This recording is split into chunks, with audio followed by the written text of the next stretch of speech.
E aí pessoal, aqui é o Elias, professor de História de vocês.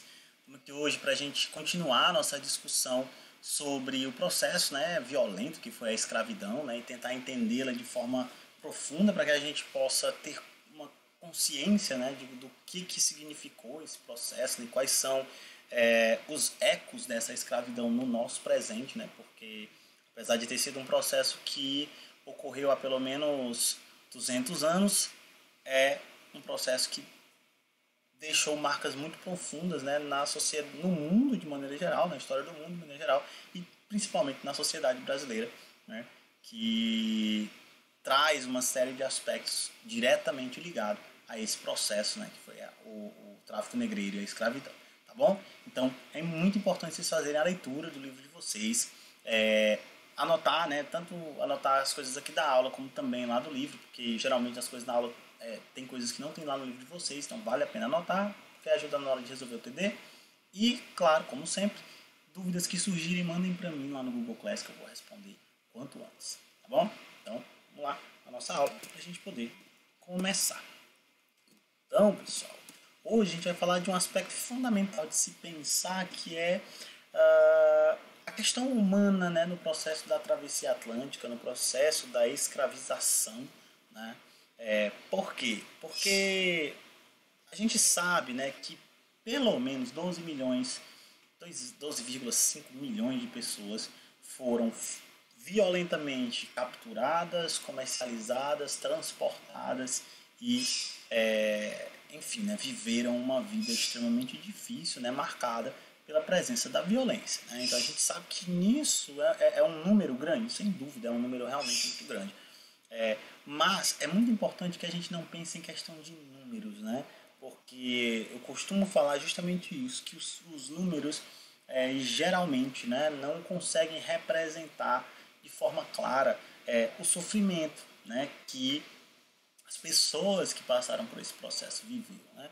Então a escravidão ela é uma atividade extremamente violenta, uma atividade extremamente cruel, na sua essência, Então, quer dizer, são 12 milhões de pessoas que sofreram com esse processo, é um número importante de se ter em mente, sem dúvida, Mas esse número, por si só, ele é incapaz de refletir toda a violência que esse processo significou, toda a crueldade, que é a escravidão, Então, a gente tem que pensar que são 12 milhões, mas são 12 milhões de pessoas exatamente como eu, e como vocês, que foram forçadamente aprisionadas, transportadas, comercializadas como uma espécie de mercadoria, sofriam os diversos castigos físicos, torturas, Então, quer dizer, o terror, o medo, a tortura eram características assim fundamentais da própria escravidão, era aquilo que era mais evidente, do processo de comércio, dessa, vamos dizer assim, dessa atividade de maneira geral. Então, quer dizer, é muito importante a gente ter a consciência de que eram pessoas, adultos, jovens, crianças, homens, mulheres, idosos, que eram submetidos a uma situação extremamente cruel, como a gente já falou anteriormente, que desde a sua captura até o destino final, que era a América, esse processo ele era marcado pela violência, pela guerra, pela tortura, pela prisão, pelo açoite, pelo terror, de maneira geral. Então, quer dizer, ter em mente isso é fundamental para a gente perceber o quanto essa atividade ela foi marcante de forma extremamente cruel, na história da humanidade. Então a gente tem, são 12 milhões de pessoas, 12 milhões de vidas que embarcaram nesses navios lá na África, de forma forçada, com o destino às Américas. Muitas dessas pessoas se desassociaram completamente de suas famílias, e nunca mais as veriam novamente. Muitos, uma grande porcentagem, não sobreviviam à viagem, Então, quer dizer, desses 12,5 milhões, pelo menos 2 milhões de pessoas não sobreviveram às condições da viagem. E aí é importante a gente lembrar que a situação das embarcações elas eram realmente bem precárias, né? Até porque esses traficantes de escravizados, eles não estavam muito preocupados com o conforto ou com a saúde dessas pessoas, né? Então a gente tinha embarcações extremamente lotadas, né? Então eu falei, num espaço que caberiam, sei lá, 50, colocavam 200, né? Então isso era complicado, né? Dentro desse processo, uma série de doenças elas se espalhavam, né? Em decorrência da má alimentação, dos alimentos estragados, enfim, né? O convívio com ratos, a sujeira, né? De maneira geral. Então imagina várias pessoas juntas ali por vários dias, né? Porque a travessia podia durar até quase 2 meses. E aí as pessoas suam, elas se sujam e eram porões, né, extremamente sujos, compartilhando o mesmo local com ratos, baratas e outros animais, peçonhentos ou não. Então tudo isso contribuía para que a mortalidade ela fosse bem acentuada, né? E aí, para aprofundar ainda esse processo, você tinha os castigos físicos, né, com aqueles que eram mais mal comportados, aqueles que não se submetiam, né, aqueles que se resistiam à prisão, que resistiam a tudo, eram castigados fisicamente com açoites, com uma série de instrumentos, né, com o objetivo básico de torturar, né. Essa era uma premissa quase básica dentro do processo da escravidão, né, a tortura como elemento de punição. Então a ideia não era matar, né? Sei lá, bater para matar, mas bater para causar dor, né? Causar sofrimento. Fora os diversos tipos de violência que sofriam, né? O próprio processo já é uma violência em si, né? E aí você tinha violências de todos os tipos. Então quer dizer, é de uma crueldade, né? De uma situação extremamente grave, né? Porque, novamente retomando, eram pessoas exatamente como nós, né? Se a gente quer entender um pouco disso, se a gente se coloca, né, no lugar, na hora de pensar isso, sem dúvida, nós refletiríamos de forma bem mais profunda, né? Porque se a gente pensa que são apenas 12,5 milhões de africanos, muitas vezes parece não significar quase nada, né? Mas na verdade, quando a gente para pensar que são 12 milhões de pessoas, né? De rostos, de pessoas que tinham famílias, que tinham filhos, que tinham esposos e esposas, e por aí vai. Aí a gente vê, né, o quanto esse processo ele é intolerável, né? Claro que, né, e aí alguém perguntaria, professor, mas essas pessoas elas simplesmente aceitaram a escravidão? Não, né, claro que não. Muitos resistiram e tentaram resistir de diversas formas, basicamente durante todo o período em que a escravidão existiu. Então, enquanto houve escravidão, houve resistência à escravidão, né? Várias pessoas, grupos, tentavam encontrar formas de resistir a essa violência, né? E quando a gente fala resistir, pessoal, nós estamos falando de uma resistência no seu sentido mais amplo, não apenas de tentar fugir ou de não ser preso, mas de manter alguma coisa, de conseguir sobreviver, já é uma forma de resistência nesse processo. Tá? Então, motins, né? Então as revoltas, né? Dos navios, né? Os motins eram comuns, as fugas, né? Então as tentativas de fuga dessas pessoas escravizadas geralmente se organizavam em grupos para fugirem juntos, né? Tentarem com maior chance de sucesso. Revoltas armadas, então você vai ter muitos pessoas capturadas, cativos, que vão se revoltar, vão pegar em armas e lutar contra os opressores, contra os traficantes, justamente para ganhar, né, para manter a sua liberdade. Vão se formar comunidades de fugitivos, isso tanto na África como também aqui na América, né? Por exemplo, no Brasil surgem os quilombos, né? Os quilombos foram comunidades de escravizados, né? Muitos fugitivos, outros libertos, mas que tinham como objetivo resistir à escravidão. E lá na costa da África você também vai ter a formação dessas comunidades. E essas comunidades elas também agiam para libertar escravizados. Então, quer dizer, eles se organizavam em grupo e muitas vezes iam lá para tentar libertar o máximo possível de pessoas para resgatar. Então, quer dizer, você vai ter uma série de formas de resistir que surgem lá na África e também vão aparecer também aqui na América.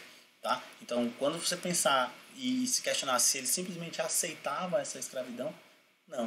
Né? Na verdade, houve uma resistência bem intensa, né, contra esse processo. Tá?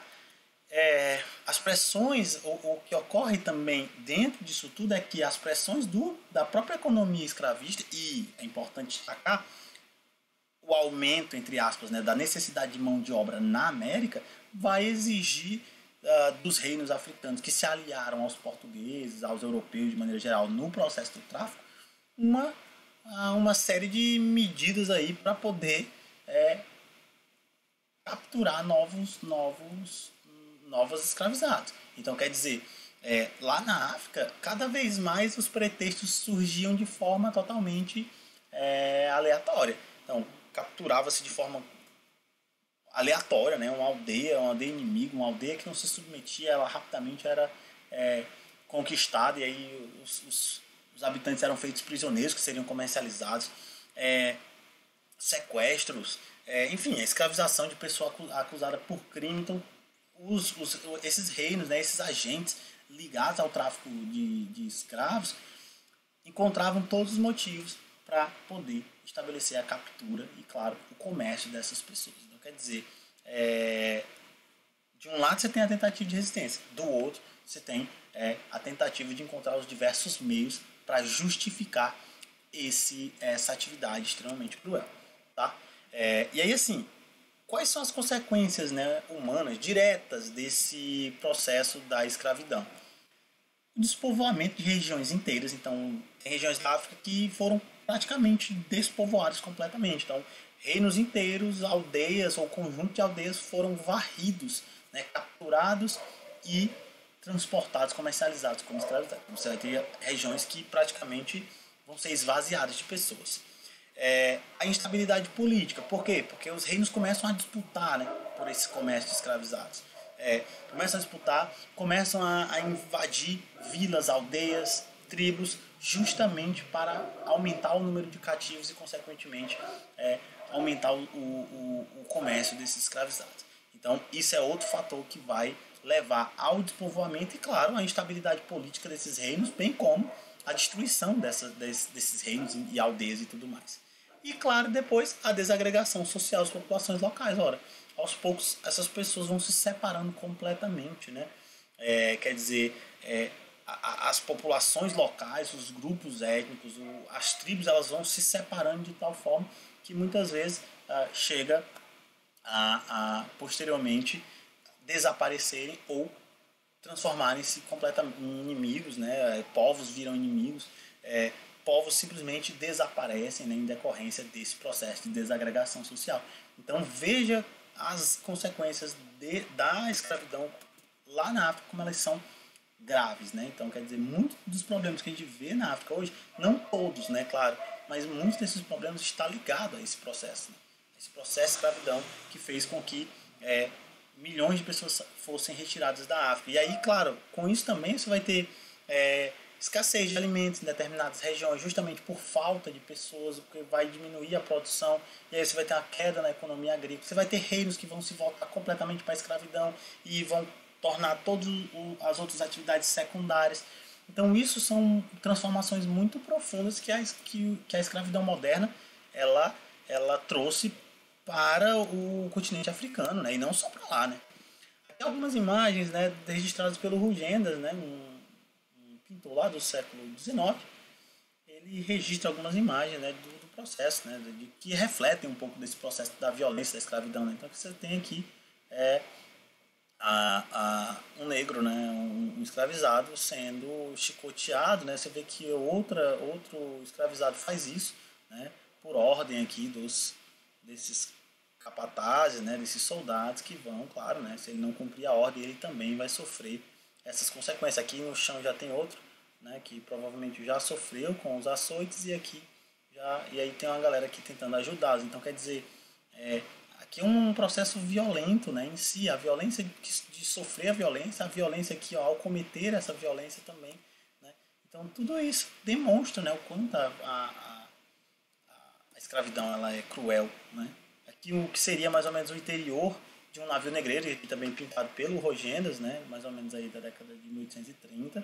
Então, veja só, se várias pessoas alojadas no mesmo lugar, deitadas no chão, em locais totalmente impróprios, né, para isso, não projetados para isso, geralmente eram completamente fechados, então não tinha entrada de ar, não tinha janela, não tinha nada disso. Então, aqui dentro, era muito comum que as doenças elas se espalhassem facilmente. Então, por exemplo, os parasitas, né, como piolho e tudo mais, era muito fácil de ele ser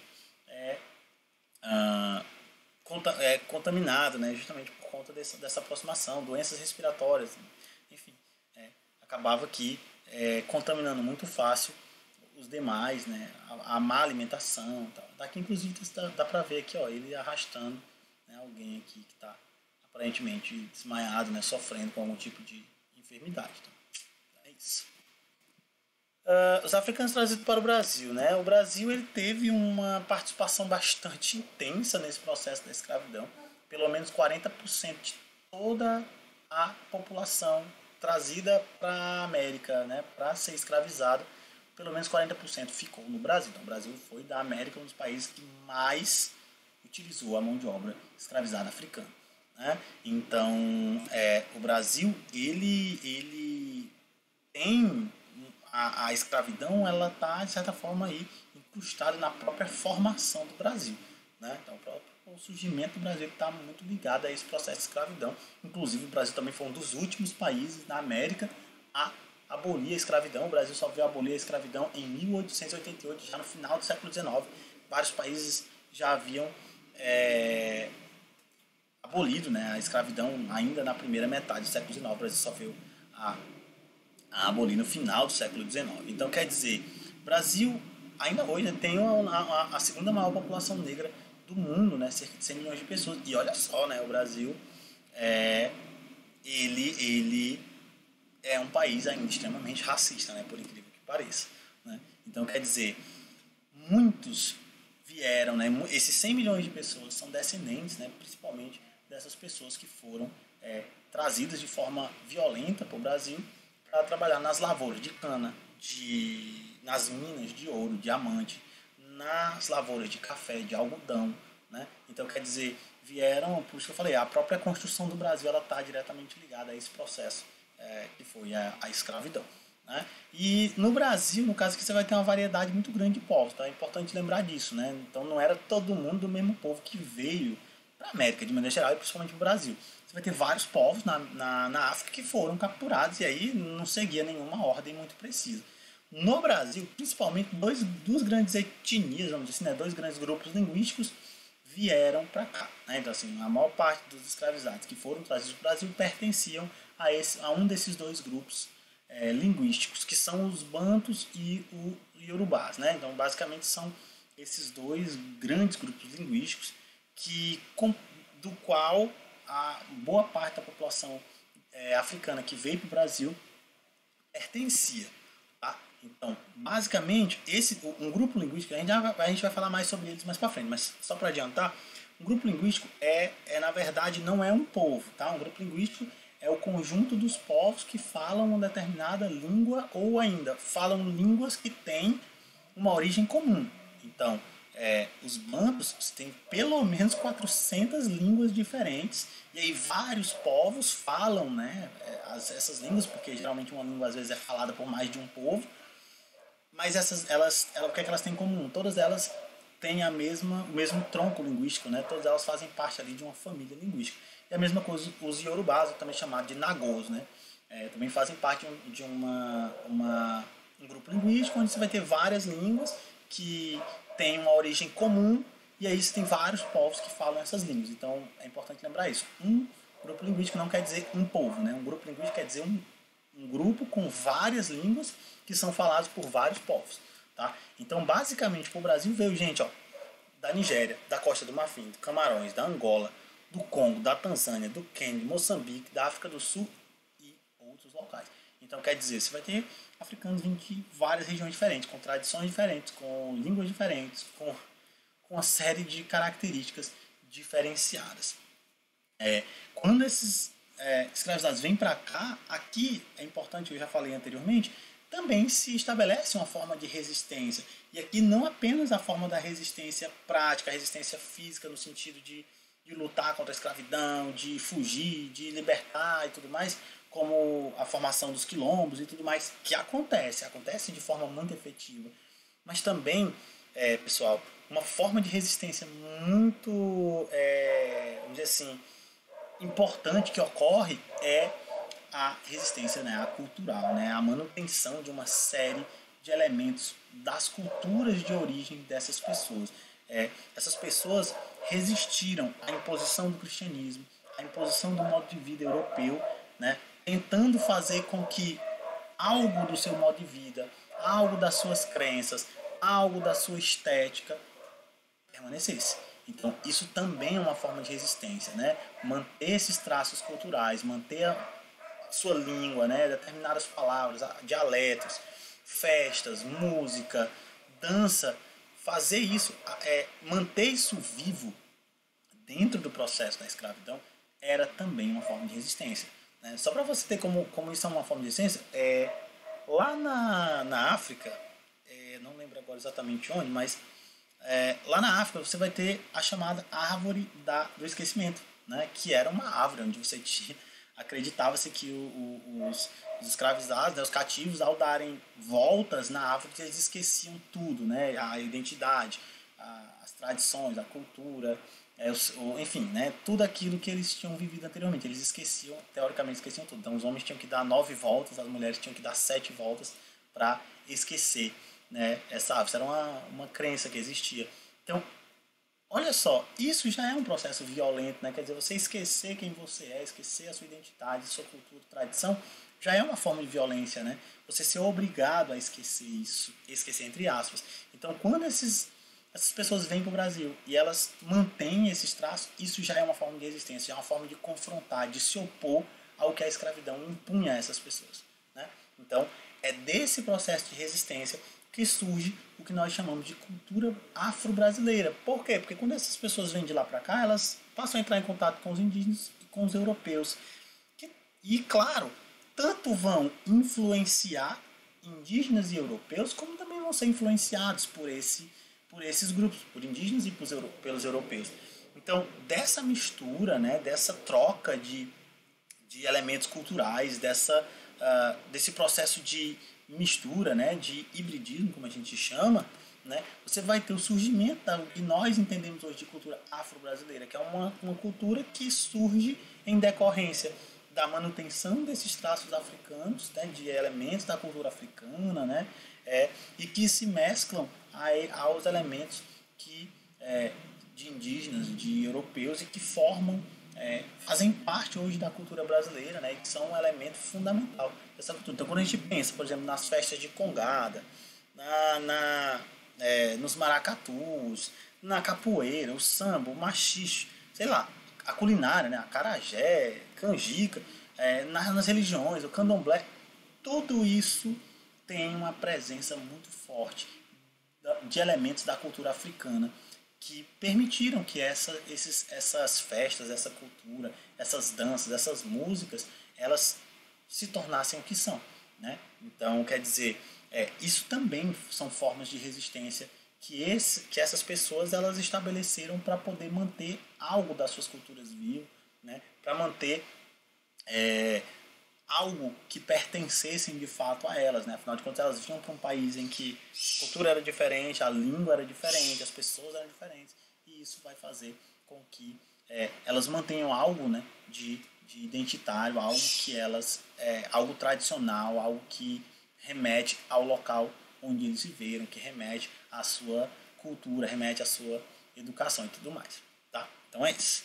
Aqui eu trouxe aqui um mapa, ó, que demonstra, né, de onde saíram mais ou menos os escravizados que vieram para o Brasil. Então aqui é o Cabo Verde, né, na região aqui, ó, essa região amarela aqui é a região Iorubás, né, onde você vai ter vários povos de origem iorubá, que falam, né, que compartilham esse grupo linguístico, e aqui na região aqui mais centro-sul aqui chamam de bantos, né? Então quer dizer, você vai ter Cabo Verde, Fé, São Jorge da Mina, Luanda, Benguela, Moçambique, aqui é o Cabo da Boa Esperança, e Mombasa. Então você vai ter os principais portos aqui no comércio de escravizados no Brasil, né? Então São Luís, Olinda, Salvador e Rio de Janeiro, os principais portos aí onde você vai ter esse comércio amplamente difundido. Aqui, só para a gente ter uma ideia da quantidade de pessoas que foram escravizados, né? Que você vai ter uma população